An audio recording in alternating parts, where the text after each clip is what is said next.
Якщо сталкер, то тільки такий, як Джош. Значить, що ми маємо перед собою? Що ви зараз бачите перед собою? Це скарб. Головна героїня обожнює маск-ток.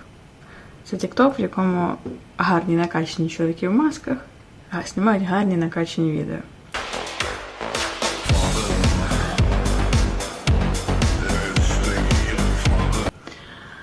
І вона просить свого хлопця, типу, не хочеш ти прийти до мене з масочкою? Поїбаться. Але вона забула, що вона дуже працьовита медикиня, і 2 місяці його ігнорувала, тому він сказав: ти йобнута? Я з тобою вже давно не зустрічаюсь, у мене є інше. І, отримавши таке повідомлення від неї, він показує це повідомлення своєму сусіду з метою просто трошки посміятися, типу, дивись, що ця йобнута від мене захотіла. Але цей сусід впізнає скріншот зі свого власного маск-току, на який головна героїня дрочить вже дуже багато часу.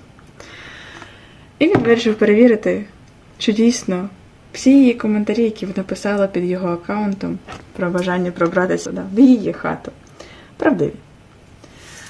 Який мінус цього сталкера? Ніякий. Яка особливість цього сталкера? Він голден ретривер. Тому сталкер, який прибирає тобі сніг з подвір'я, кладе їжу в холодильник, або підвозить тебе після роботи, тому що ти заїбалася. Це ось це. Це Джош. Тут написано, що це Dark, Funny and Super Spicy. Що я можу сказати з цього приводу? Що ми рахуємо за Dark? Якщо Дарком рахується дуже дивне використання різних предметів під час сексу і піднімання якихось дуже важливо життєвих тем в книжці, але жорстоких, типу зґвалтування, вбивств, то так.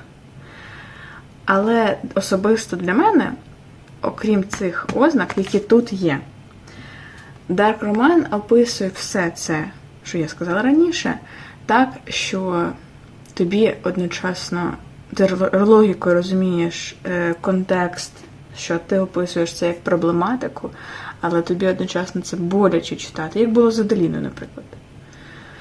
Тут це дитячі американські гірки. Максимум.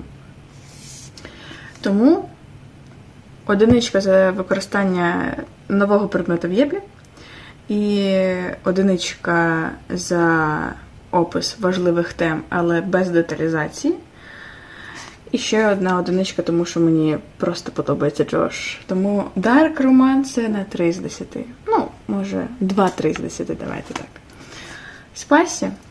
Тут не так багато єблі, як би хотілося б. Бо це все, це не єбля. Це просто Джош.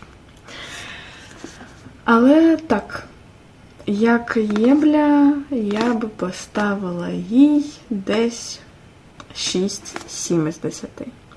Це золота середина між чимось дарком, як ми це називаємо, і чимось дуже романтичним.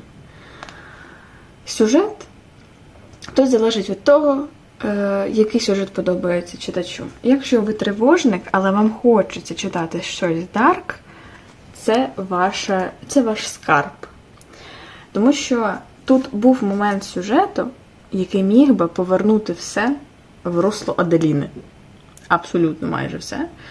І коли я дійшла, я така думаю, блядь, мені трошки стрьомно. Але це опинилися дитячі американські гірки. Тобто, якщо ви любите кататися на чомусь дуже-дуже-дуже страшному в торгових центрах, то вам похуй. Якщо ви боїтеся дитячих американських гірок, трошки будете на стресі. Мені подобається, що тут є трошки сюжету, типу, що змушує тебе трошки нервуватися, потім ти заспокоюєшся, думаєш, що це вже все, а потім воно знову тебе підіймає на горочки. Але не спускає і не підіймає на дуже високу відстань. Тому тут все нормально.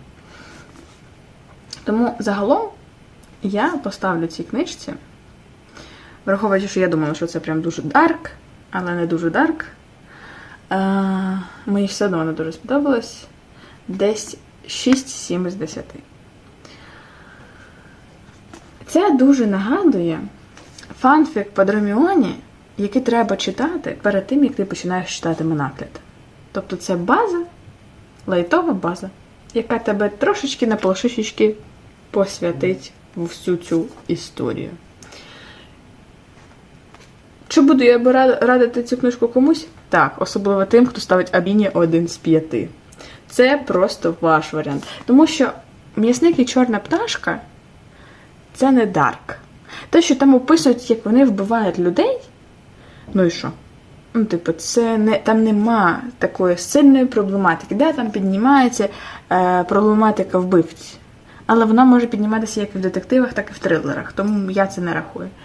Тут трошечки інша історія, але теж доволі побочна. Тому це золота жила для тих, хто дуже хоче чомусь почитати Дарк, але не готовий читати Аделіну. Ось так.